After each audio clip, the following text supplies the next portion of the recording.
दोस्तों नमस्कार। मैं आज जम्मू कश्मीर की बहुत खूबसूरत जगह लेह लद्दाख में हूँ। नुब्रा वैली हम लोग जा रहे हैं। रास्ते में आप मेरे पीछे देख रहे हैं एक खूबसूरत झरना बह रहा है और आगे जाके ये किसी नदी में मिल जाएगा। तो ये एक प्राकृतिक चीज़ है और सबसे ज़्यादा हमें किसी चीज़ से सीखना चाहिए तो हम प्रकृति से सीख सकते हैं। तो आइए इससे हम कुछ सीखते हैं। इससे हम एक चीज़ सीख सकते हैं, दुनिया में कोई भी नदी है वो पहाड़ से चलती है और अंत में जाके वो समुद्र में मिल जाती है, लंबी दूरी तय करती है। इसके लिए इम्पोर्टेंट क्या है? इम्पोर्टेंट ये है कि जिस प्रकार पानी के लिए एक टारगेट है, उसका एक गोल है कि मैंने समुद्र में जाके मिलना है, वो क्लैरिटी है उसके गोल के अंदर में, तो वैसी ही क्लैरिटी अगर हमें ज़िंदगी में मिल जाएगी कि मुझे क्या करना है, उसमें जितनी ज़्यादा स्पष्टता आती रहेगी, हम उतने जल्दी अपने गोल को अचीव करने के नज़दीक पहुंचते चले जाएंगे। तो प्रकृति से पहला मैसेज हमें ये लेना चाहिए कि हम जो भी काम कर रहे हैं, हम अगर सिर्फ काम करते रहेंगे तो ज़िंदगी में कुछ बड़ा अचीव नहीं कर पाएंगे। अगर हमारे गोल्स हैं वो बहुत ज़्यादा क्लियर हैं, स्पष्टता है उनमें, तो बहुत संभावनाएं हैं कि हम उनके नज़दीक पहुंच जाएंगे। दूसरा संदेश प्रकृति से हम ये ले सकते हैं कि जब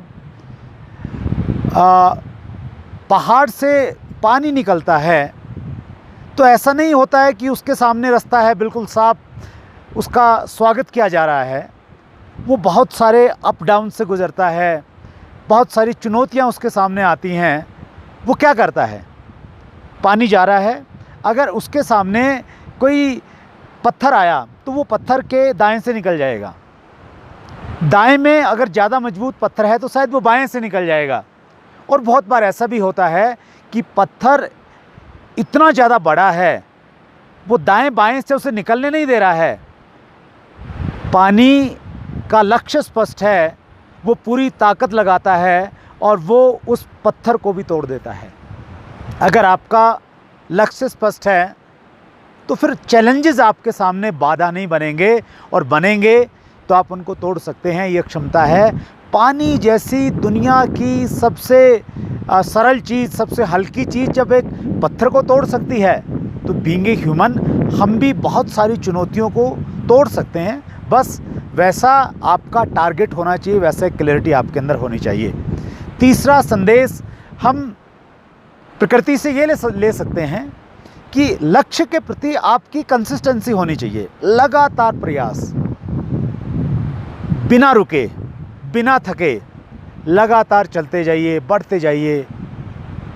अगर आप चले जाएंगे तो फिर वो 1000 किलोमीटर की दूरी है या 2000 किलोमीटर की दूरी है, या गंगा जैसी नदी जो कई हज़ार किलोमीटर चलने के बाद में समुद्र में मिलती है, तो आप वहाँ तक पहुँच ही जाएंगे।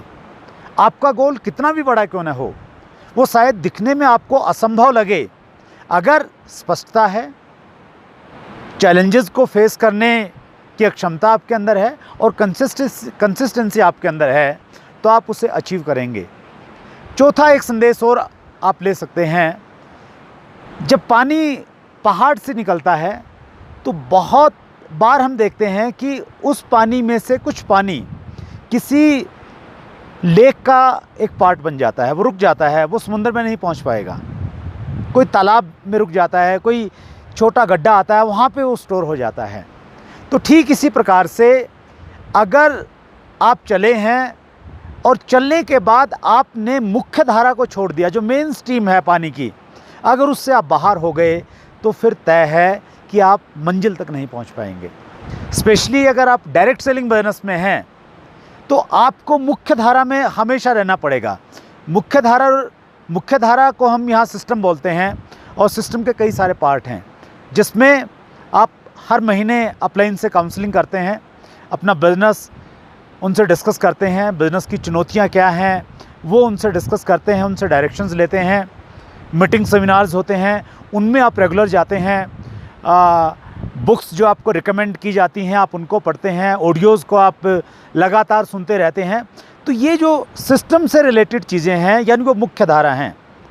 अगर आप बहुत अपने आप को बहुत पोटेंशियल नहीं आप मानते हैं, अगर आप मुख्य धारा में रहेंगे तो आप अपने लक्ष्य तक पहुंच जाएंगे। और आप मानते हैं कि आप बहुत ताकतवर हैं, बहुत पोटेंशियल आपके अंदर में है, और आप जिस दिन मुख्य धारा से अलग हो जाएंगे, सिस्टम से अलग हो जाएंगे, तो किसी झील में, किसी तालाब में या किसी गड्ढे में हमेशा के लिए रह जाएंगे, और आपका जो लक्ष्य था शायद आप उस तक पहुंच नहीं पाएंगे। सो प्रकृति से हमें ये संदेश लेना चाहिए। तो आइए हम इस संदेश को अपने जीवन में, अपने व्यापार में इसका पालन करें और ज़िंदगी में आगे बढ़ते रहें। बहुत बहुत धन्यवाद।